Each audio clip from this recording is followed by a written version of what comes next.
어제 저녁에 좀 깜짝 놀랄 소식이 하나가 있었습니다. 맞습니다. 우리 이제 첫 번째 토픽으로 넘어갈 텐데 첫 번째 주제 김경수 복권 정치권에 미칠 파장은 이라고 저희가 준비를 해봤고 사실 제가 어제 이 방송을 준비하면서 이 부분에 대한 오프닝 멘트를 이렇게 썼었어요. 김경수 전 경남지사가 광복절 특사 대상에 포함된 걸로 알려졌다. 어제 법무부 사면심사위원회가 열렸고 김경수 전 지사, 조윤선 전 청와대 정무수석 등이 포함된 걸로 파악이 됐습니다. 그러니까 사실은 어제까지만 해도 뭐 동아일보 등등에서 김경수 전 지사는 좀 빠질 가능성이 크다. 그러니까요. 라고 얘기가 많이 나왔었는데 그러니까 오늘 방송을 준비를 하면서 그런 우려가 있었거든요. 만약에 이렇게 김경수 전 지사 복권 얘기를 우리가 방송에 소재로 준비를 했는데 만약에 특사에 빠진다 그러면 할 얘기가 좀 없어지잖아요. 맥이 빠지는 거죠. 네, 그래서 어떻게 할까 좀 걱정을 했었는데 간밤에 네. 포함된 걸로 일단 저희 CBS 취재에서도 확인이 됐거든요. 네, 물론 이제 법무부 사면심사위원회에서 이제 들어간 거기 때문에 마지막 아직 대통령의 결정은 그렇죠. 이제 아니었죠. 박성재 장관한테 갈 거고 이제 대통령의 결정이 남은 상태인데 먼저 예. 윤석열 대통령이 결단을 할 것 같습니까? 대통령 사면심사위원회 구성은 법무부 장관이 하는 거거든요. 법무부에서 하는 거거든요. 근데 이거를 구성하고 이 안에 대상을 넣고 하는 것을 임의로 하진 않습니다. 예, 한 번도 올라온 거를 대통령이 이거 다 보면서 이 사람 이름이 좀 마음에 안 드는데 이 사람 빼. 이 사람 빼 이렇게 하진 않거든요. 그런 적은 없어요? 예, 없는 걸로 알고 있습니다. 그래서 다 이 법무부와 그 다음에 청와대가 아주 긴밀하게 협의해서 하는 것이고요. 그냥 하는 것이 아니라 종교계, 여야, 사회 지도부 다 지도층의 의견을 재계나 이런 데를 다 의견을 들어가지고 종합적으로 판단을 해서 하기 때문에 올라간 것을 빼진 않을 거라고 생각을 합니다. 그래서 이미 법무부 사면심사위에서 심사를 할 때에 포함을 정무적으로 하겠다라고 하면서 포함을 시킨 것으로 판단을 하고 있고요. 동아일보에서 오보가 나온 것은 아마 메인에서 법무부나 내부에서 생각한 것과 또 다른 어떤 단위에서의 정무적 판단이 중간에 나중에 들어왔을 가능성이 좀 있습니다. 그 무슨 말이에요? 그러니까 법무부라든가 용산이 있잖아요. 거기서 이제 원래 한 2주 전부터 3주 전부터 계속해서 논의된 그런 어떤 정치인에 대한 사면심사 대상이 있었을 것이거든요. 그렇죠. 근데 그 대상에는 원래 포함이 안 됐었는데 그 단위 말고 다른 어떤 정무 라인에서 추천하거나 필요하다라고 이야기를 해서 긴급하게 들어와서 아마 동아일보의 취재와는 좀 다른 그런 어떤 내용 기사가 나오지 않았을까 이렇게 보고 있습니다. 무슨 말인지 정확히 이해가 안 그러니까 가는데. 법무부 사면심사위원회의 정식적인 절차가 아니라 정무직 외부 라인에서 별도의 추천이나 다른 과정을 통해 가지고 아마 이런 정치인에 대한 복권 여부를 좀 더 요청하는 과정이 있었지 않았나? 네, 그러니까 원래 논의하는 그룹이 계속 이렇게 논의를 하고 있었는데 그 논의와 다르게 다른 단위에서 갑자기 긴급하게 의견을 개진해서 들어오지 않았을까 이렇게 보는 겁니다. 그럼 그 다른 단위를 어디라고 생각하시는 거예요? 그거는 모르죠. 이제 여기서 방송에서 다 말하기는 좀 어렵고요. 언젠가 말할 기회가 그게 있지 뭐 않을까라는 생각이 듭니다. 비선 뭐 이런 거예요? 뭐 그러면? 그거는 이제 모르죠. 그 누군가 이제 그 그림을 그릴 수는 있겠지만 누가 부탁을 하고 추천을 하고 그랬을 수는 있죠. 뭐 뭔가 들으신 게 있으니까 이런 말씀하시는 거 같아요. 그러겠죠. 네. 알고 말을 안 하는 거예요. 지금. 그러니까. 근데 이제 지금 뭐 제가 말할 수 있는 단계는 아니고요. 다만 제가 확인하고 사실로 팩트로 확인한 건 이거예요. 지금 원래 이 사면과 관련된 것을 의견을 묻도록 묻고 있어요. 항상 그래 왔어요.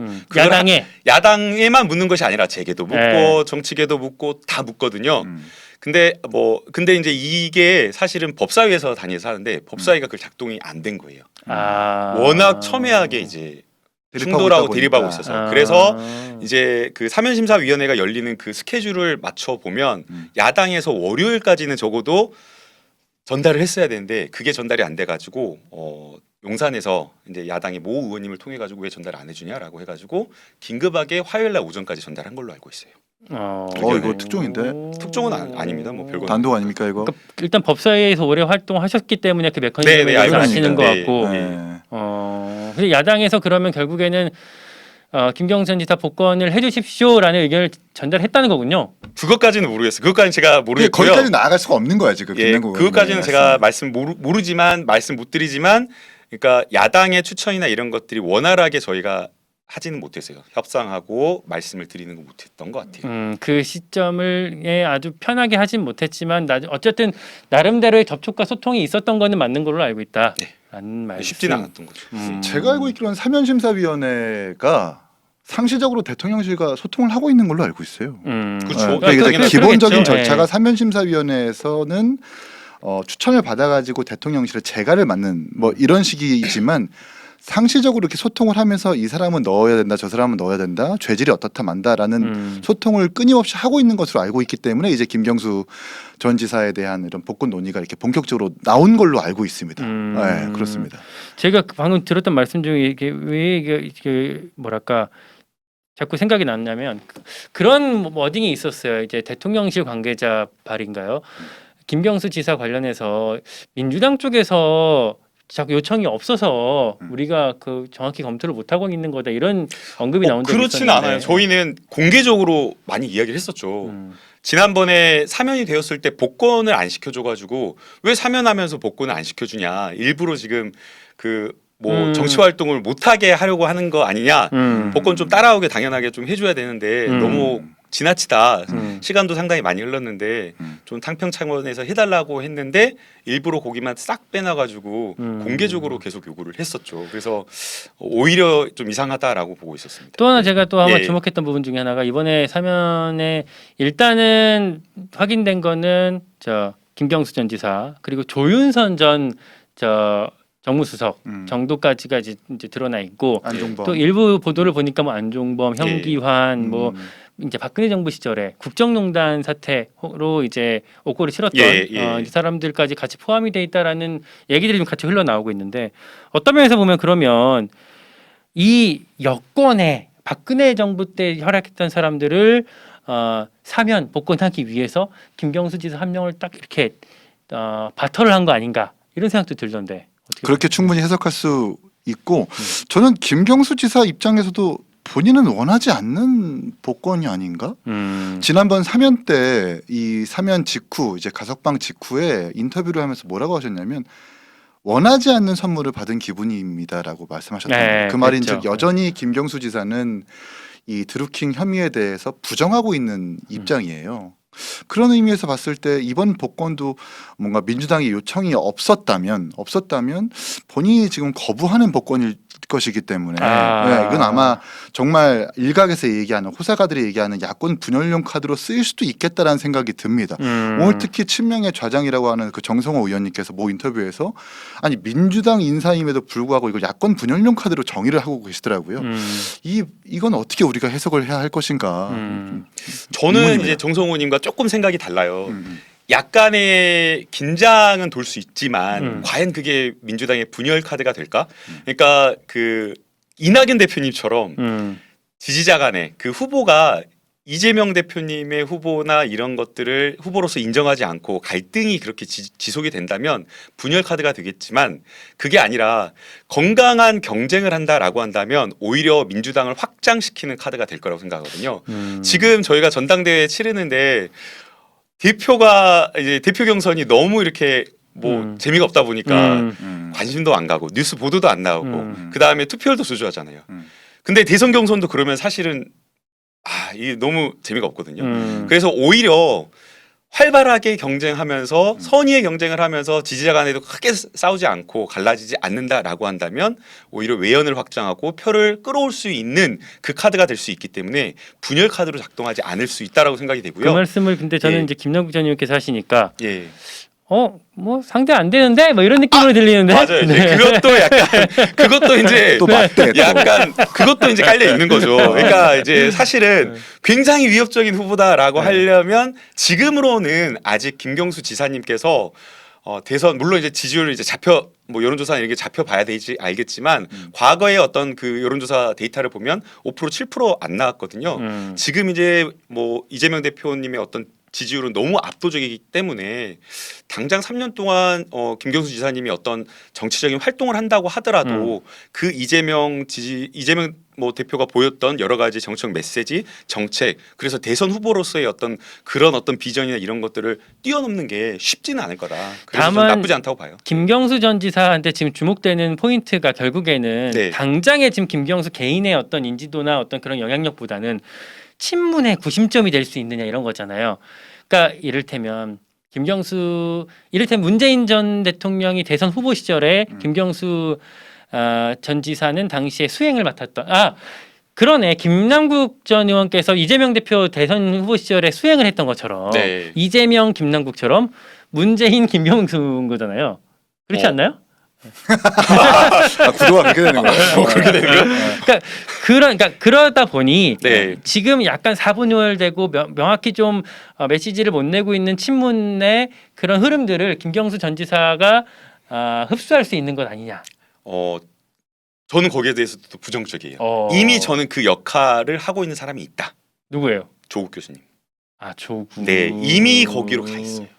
조국 교수님이 거기에 상당 부분의 그 문재인 대통령님과 함께했던 청와대 출신의 인사들 네. 그리고 그분들 지지자들 그리고 또 일부는 이재명 대표님을 약간 비토하는 분들도 있거든요.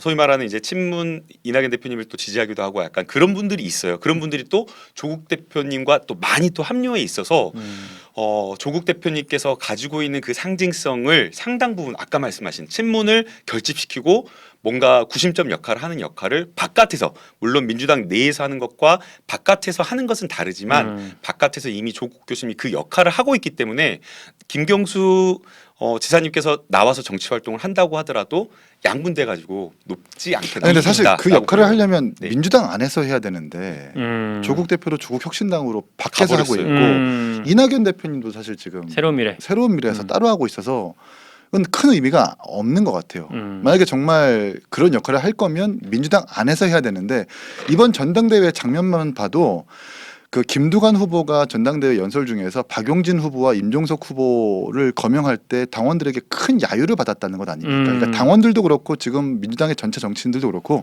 이재명의 일극 체제를 완전하게 인정하고 있고 이것을 흔드는 그 어떠한 세력도 지금 용납하지 않는 그런 심리가 좀 있는 것 같아요. 그러다 보니까 정성호 의원님 같은 경우에는 인터뷰 통해서 야권 분열용 카드라고 하면서 그 책임을 국민의힘과 정부에 떠넘긴 거지. 근데 실질적으로는 이재명 대표의 일극 체제를 흔들지 않기 위한 어떤 심기적 보호, 의전의 어떤 보호, 의전의 심기 이런 것들을 좀 고려하는 어떤 증거가 아닐까? 그럼 이긴 최고도 어쨌든 김경수 전 지사의 복권이 이재명 일극 체제를 균열을 놨는데 균열을 안 줄 거라고 생각하시는 그러니까 거예요? 민주당 내에서는 사실상 지금 힘들어요. 당원의 대부분의 어떤 심리가 이재명으로 또 정권을 좀 교체해야 된다라는 총의가 모여지고 있기 때문에 다만 이제 이재명 대표가 중도에 소구할 수 없는 특장점은 김경수 지사가 가질 수는 있다. 왜냐하면 본인이 지금까지 정치적 행보를 하면서 가져왔던 어떤 통합의 메시지라든지 여야를 구분하지 않는 정치적 행보들이 과연 중도에 어떻게 소구될지는 한번 지켜봐야 될 것 같아요. 김경수 전 지사가 어떻게 앞으로 활동을 갖고 갈까요? 그러니까 보니까 연말까지는 예정대로 독일에 체류할 거다 이렇게 알려지고 있는 것 같은데 그럼 연말까지라고 한다면 내년에 지방선거 있을 거고 예. 그 뒤에 대선이 있을 거잖아요. 네. 이번에 복권이 됐기 때문에 지방선거 출마도 가능하고 대선 출마도 가능하게 된 건데 가능하게 되죠. 만약에 대통령께서 그걸 임명을 하면 받아들이면 네, 한다고 하면 네. 김경수 전 지사는 그러면 앞으로 어떤 식으로 정치 활동을 하게 될까요? 제가 지지율 대책회의 특파원으로 한번 독일에 갔다 왔고요. 좋습니다. 요즘 외국도 많이 다니니까 와, 현장 연결 가보고 싶다. 독일에. 돗자리를 한번 깔아보면 네. 어떻게 생각하세요? 그러게요. 좋다고 하셨는데 PD님 뭐 이렇게 비행기표 좀 지원해 주시나요? 편도로. 네. 그러니까 비행기 표현은 제가 못 드리지만 다시 본론으로 들어와서 네. 김경수 전 지사의 정치적 행보 어떻게 갖고 갈 것 같으십니까? 지방선거 당장 출마하기는 어려울 거예요. 왜냐하면 지난번 사면 직후에도 바로 친노 친문의 정통성을 이어가는 역할을 할 거다라고 많은 언론과 정치 평론가들이 시사를 했지만 안 했거든요. 음. 일단 지금 이 드루킹이라는 어떤 부정 선거 범죄에 있어서 그것을 좀 수습하거나 국민들이 납득할 정도의 휴식은 좀 가질 것이다. 그리고 이재명 대표의 체제가 좀 흔들리거나 민주당에서 다양성이 없어가지고 지지율 침체를 극복해야 될 대안을 요구할 때 그때 김경수 지사를 카드로 쓸 수는 있겠죠. 근데 그럴 수 있는 거 아니에요? 일단 한번 몸을 던져서 예. 그 뭐 드루킹이나 이런 부정적인 이미지들을 몸을 한번 먼저 던져서 사람들한테 이제 좀 물을 어필은 좀 해볼 빼고, 것이다. 빼고 오히려 이제 막 구설이 많이 되는 형식으로 한 다음에 지나간 이슈로 만들어버리고 그 다음에 나오는 방식까지 고민할 수도 있을 것 같긴 한데. 근데 이제 본인이 나오고 싶다고 해서 나올 수 있는 건 아니거든요, 정치인이. 그러니까 결국에는 정치인이 등판을 하려면 나올 수 있는 기회가 있어야 돼요.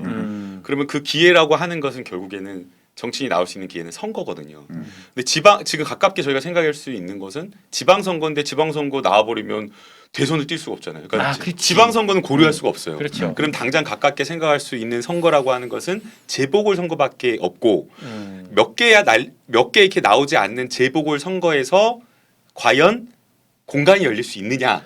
그게 이제 첫 번째. 국회의원으로. 그렇죠. 아. 그래야지 정치적인 어떤 활동을 할 수 있는 공간이 열리고 더 자유롭게 되는 거죠. 어. 그러면서 아까 말씀하신 김광희 기자님께서 말씀하신 그런 어떤 극복의 계기도 마련이 되는 거죠. 그래서 저는 첫 번째 그런 어떤 기회가 재보궐 선거에서 몇 군데 이렇게 나오는 그런 공간을 뚫고 들어갈 수 있느냐, 이게 관전 포인트라고 봐요. 근데 또 재미난 게 뭐냐면 이 재보궐 선거를 열어주는 거는 누군지 아세요? 이제 뭐 당 지도부. 그렇죠. 네. 맞아요. 재보궐 선거에 기회를 주는 것은 당 지도부거든요. 그때 아주 굉장히 미묘하게 재미있는 야. 포인트가 열릴 거다라고 저는 봐요. 아. 예, 그게 첫 번째다. 지지율 자책에 의해서 분석할 게 또 그때 예. 많거든요. 그리고 이제 두 번째는 이제 뭔가 이제 아마 지지자들은 흔들리지 않을 거예요. 이재명 대표의 선고가 1심과 2심 몇 개 선고 9월, 10월. 국면이 있을 거라고 보거든요. 그럴 때에 지지자들은 유죄가 나온다고 하더라도 오히려 이거는 뭐 야당 탄압 정치 수사이기 때문에 지지자들은 더 강하게 똘똘 뭉칠 거예요. 그런데 일부 의원님들 중에는 약간 이탈하거나 약간 원심력에서 조금 더 딴 생각을 하시는 분들도 있을 거라고 보이거든요. 그렇죠. 그래서 저는 재보궐 선거 말고 두 번째 관전 포인트로 그런 지점. 선거가 나오는 거에 따라서 결과에 따라서 그럴 때에 한번 지금 당장 올해는 아니라고 봐요. 내년이나 그럴 때에 김경수 지사님께서 뭔가 이렇게 좀 엿보지 않을까, 정치적 기회를. 그렇게 그러면서 당장 이번에 이제 주목됐던 점 중에 하나가 김경수 전 지사 복권에 대해서 좀 적극적으로 메시지를 내셨던 분들. 이를테면 김두관 후보, 김동연 도지사, 김동연 경기도지사, 그리고 이제 뭐 고민정 현 최고위원 정도. 근데 뭐 고민정 현 최고야 어차피 친문 같이 이제 활동을 했기 때문에 뭐 그러려니 하는데 예. 김두관, 특히 김동연 이 사람들은 어떤 고민에서 이렇게 적극적으로 메시지를 냈을까 궁금하거든요. 어떻게 보셨어요? 김동연 도지사는 네. 제가 경기도 의원이었어서 네. 그 심리를 좀 많이 가까이서 보니까 네. 약간 난가병? 난가? 다음 타자 난가? 이재명 대표 다음 타자 난가? 이게 있어요. 근데 그럴 수 있죠. 근데 네. 심리적으로 이런 말씀드리기 뭐하지만 개딸 팬덤에는 편승하기는 싫어하는 심리가 있습니다. 뭔 소리예요? 개딸도 그런 거 원하지 않는데. 개딸은 생각도 안 하는데. 서로 원하지 않는 거야. 그냥 어울리지 않아요, 잘. 개딸 생각도 안 그리고 하는데. 약간 교묘하게 도정도 이재명 대표의 기본 소득을 조금은 지우는 혹은 뭐 이재명 대표가 차용해왔던 인사들을 더 이상 임기를 연장하지 않거나 자꾸 지우려는 모습들이 보이거든요. 이런 점에서 봤을 때 김동연 도지사가 잡아야 될 이 표심과 팬심은 친노 친문의 정통성이라고 판단했을 수가 있겠죠. 권력의 생리를 보면 또 그럴 그렇죠. 수 있죠. 예. 그런 의미로 봤을 때 마침 8.15 광복 특별 사면이 있고 그 관점으로 봤을 때 김경수 지사의 메시지를 이야기하는 순간 친노 친문의 적자로 올릴 수 있다라는 가능성을 본인은 봤을 거기 때문에 아마 그런 의도로 김경수 지사에 대한 언급이 있었지 않았을까. 근데 다만 그럴 경우에 친노 친문의 적자 경쟁을 김경수 전 지사랑 본인이 해야 되는 거 아닙니까? 그러니까 그 정도는 감수하겠다 그거죠. 일단 예. 일극 체제라는 것을 계속해서 부정하는 듯한 느낌의 메시지들이 몇몇 있었기 때문에 다양한 대선 후보가 있어야 된다라는 그 기저에 따라서 친노 친문의 적자 경쟁도 감수하겠다라는 김동연 지사의 뜻이 있었을 제가 것 봤을 때는 분석에 큰 의미가 없어요. 왜요? 아니, 대선 후보로서의 뭔 큰 의미나 이게 있어야 되는데 너무 도지사 하는 동안에 잘못하신 거예요. 2년 동안 역시 수행비서 AKA AK가 수행비서. 아니라 저는 그냥 객관적으로 평론을 하는 거잖아요. 예, 근데 예. 너무 어. 존재감이 없었어요. 어. 그러니까 뿌뿌뿌뿌. 전략을 너무 잘못 잡은 거예요. 김 지사가. 그러니까 이재명 대표하고 경쟁하고 이재명 대표를 지우려고 하는 게 아니라 본인 경제통이잖아요. 그렇지. 경기도에 그렇죠. 경기도에 계시는 거잖아요. 네. 그러면 지금 민생과 관련돼서 윤석열 대통령과 각을 세우면서 선명하게 지금 이 윤석열 정권의 잘못된 것을 지적하면서 비판하고 메시지 내면 포털 메인에도 엄청 잘 나오면서 국민의 박수 받고 당원들에게 박수 받으면서 본인 지지율도 올라갔을 텐데 전혀 그런 게 안 된 거예요. 2년 내내 이렇게 존재감 없는 도지사 봤어요? 도지사 없었다. 차라리 김문수 지사처럼 나 도지사요 전화 걸어가지고 이렇게라도 하고 아니면 뭐 택시 운전이라도 해가지고 그렇게 해가지고 화제성이라도 됐어야 화제성이라도. 되는데 하나도 없었잖아요. 그 김동연 지사 예. 입장에서는 오케이 그럼 그거 다 인정하고 그렇기 때문에 내가 이제부터는 좀 그런 역할을 하려고 한다라고 할 수 있는 거 아닙니까? 근데 그게 뭐 지금 친노 적자가 그게 되겠어요? 지금 이미 이제 되었다. 와서 이미 당연히 되었다. 안 되죠. 아. 안 되는 거죠. 김두관 후보 같은 경우도 사실 비슷한 고민을 할 수밖에 없을 텐데. 그래서 지금. 김두관 후보님께서 뜬금없이 2달 만에 갑자기 싹 변신해가지고 여기 점이라도 찍고 나오셨어야 되는데 두관의 네. 유혹. 너는 나를 만나서 이렇게. 두관의 유혹. 두관의 유혹. 그러니까 갑자기 예. 그 전까지는 친명인 것처럼 와 이재명 짱 이러다가 얼마 전 진짜 그랬어요. 전당대회 나오니까. 그치. 전당대회 나와서 갑자기 메시지가 달라져 버리다 보니까 그러면서 마치 뭐 친노나 친문의 적자인 것처럼 그 표를 담아내려고 하다 보니까 안 되는 거잖아요. 두 분의 말씀이 어쨌든 그러면 이 김동연 전 지사의 복권이 야권의 분열 혹은 이재명 대표 1급 체제의 균열을 낳기까지는 좀 어려울 거다라는 전망을 하시는 것 같은데 제가 사실 원래 다음으로 드리려고 했던 질문이 이런 야권 분열이 여권의 반사이익이 될까요?였어요. 근데 야권 분열 자체가 안 된다고 한다면 여권에도 다시 돌아올 게 별로 없겠네요. 저는 오히려 우리 방송 전에도 말씀드렸지만 김경수 지사의 복권은 민주당한테 좀 이렇게 거시적으로 봤을 땐 좋은 거거든요. 많은 대선 후보들이 함께 경쟁하고 있고 뭐 적절한 예시인지 모르겠지만 전 박근혜 대통령과 전 이명박 대통령이 그렇게 싸우면서 보수 정권의 어떤 이런 보수 캐파가 커졌듯이 민주당에 지금 그게 필요한 건데 오히려 민주당 인사들이 이것을 야권 분열용 카드라고 표현을 하니까 아마도 이재명 대표를 향한 어떤 심기의 의전, 심기를 보호하기 위한 어떤 근데 그렇게 의정 보면 활동이다. 여권 입장에서는 오히려 민주당 도와주는 꼴인데 이 복권을 할 이유가 없어지는 거 아닙니까? 지금 저희가 이 기존의 틀을 벗어나야 돼요. 지금 계속해서 언론에서는 야권 분열용 카드다. 여야에 소속돼 가지고 분석하잖아요. 그 틀을 깨고 봐야 된다고 좀 봐요. 그래서 저는 이걸 명명을 뭐라고 하고 싶냐면 야권 분열용 카드가 아니라 윤석열 보험용 카드다. 보험? 예, 윤석열 보험용 카드다라고 왜, 이렇게 뭐가 보고 있어요. 보험이에요? 이게 뭐냐면 윤석열 대통령은 퇴임 이후를 걱정하는 거예요. 이미 자기가 저지르는 게 너무 많아. 관여한 것도 너무 많아. 직권남용 의혹되는 것도 너무 많고 저지르는 게 너무 많은 거예요. 뭐 지금 나오는 게 터져 나오는 게 너무 많잖아요. 예. 그래서 근데 한동훈 대표는 너무 싫어요. 이미 지금 심리적으로 거의 뭐 이혼 상태예요. 그다음에 이재명 대표 그다음에 말할 것도 없지. 말할 것도 없지. 뭐 두말하면 잔소리잖아요. 예. 근데 한동훈 대표도 만만치가 않은 거예요. 오히려 한동훈 대표는 이재명 대표가 모르는 여러 가지 검찰 내부에서까지 여러 가지를 다 알고 있을지 몰라요. 원래 자기 사람이 더 무서운 거니까. 그러니까요. 그러면 퇴임 이유가 윤석열 대통령 아마 걱정일지 몰라요. 김경수 대통령? 그래서 저는 오히려 나 윤석열도 싫어, 한동훈도 싫어. 그래서 오히려 이게 야권 분열용 카드가 아니라 오히려 다른 시각에서 해석을 해보면 윤석열 대통령 퇴임 이후 보험용 카드다 이렇게 저는 해석할 수도 그러니까 있을 것 김경수 같아요. 지사를 대통령으로 만드는 게 나한테 도움이 될 것이다. 그렇게 볼 수도 있는 거죠. 진짜요? 그러니까 그런 정치적 해석도 뭐 할 수 있는데 지금 모든 시사 프로그램과 뉴스에 김경수 지사만 지금 주목이 되고 있잖아요. 네. 국정농단의 주역들인 안종범이라든지 조윤선이라든지 하는 현기환. 분들은 네. 조용받지 못하고 있어요.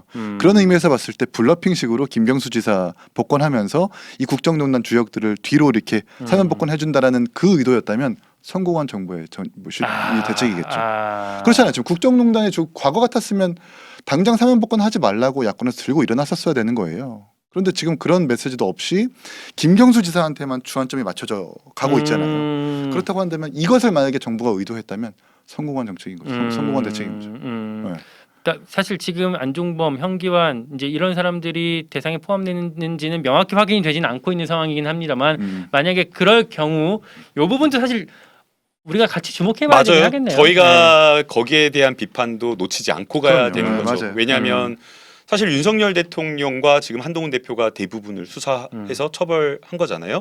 그런데 그 국정농단의 아주 주변격에 해당되는 사람들을 다 한 사람 한 사람 다 사면해주고 있기 때문에 과연 이렇다라고 한다면 우리 사회에 윤석열 대통령이 그렇게 부르짖었던 공정과 정의, 아니 그러니까 사법적 정의 어디에 있냐라는. 그리고 사면복권이 정치인들은 뭐 대통합의 수단이자 방법이다라고 하는데 그런 거 아니거든요. 그런 시대 지났어요. 사실 사면복권은 대통합의 수단이 아니라 그건 그냥 특혜입니다. 여권 인사든 야권 인사든 잘못을 저질렀으면 계속 가둬놔야 되는 건데 언제부턴가 정치인들과 대통령이 이걸 대통합의 수단이라고 표현하면서 그냥 특혜를 주는 것이니까 정치권이 이걸 잊어서는 안 되겠다. 전제에 대한 말씀을 주고 계신데 사실 저도 이 사면복권 하는 모습을 계속 이제 지켜보고 취재하고 중계하면서 왜 하는 거지? 그러니까 대통합 그게 연결고리가 저한테 뭐가 잘 이해가 통합이 안 돼? 통합이 가더라고요. 되긴 개뿔 뭘 무슨 통합이 돼? 시간 배분하시랍니다, PD님께서. 예, 예, 예. 아, 네. 오늘도 우리가 토픽 주제 1번을 다뤘는데 42분이 됐습니다.